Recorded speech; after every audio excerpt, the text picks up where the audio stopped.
You ask Tiger to solve. This deals with linear equations with one unknown. The final result is x equals -9. Let's solve it step by step. Group all constants on the right side of the equation. Subtract 10 from both sides. Group like terms. Simplify the arithmetic.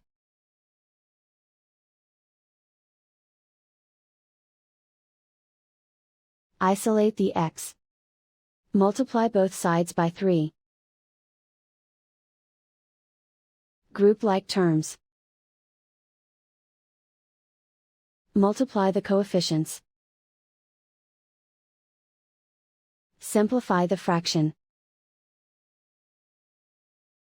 Simplify the arithmetic.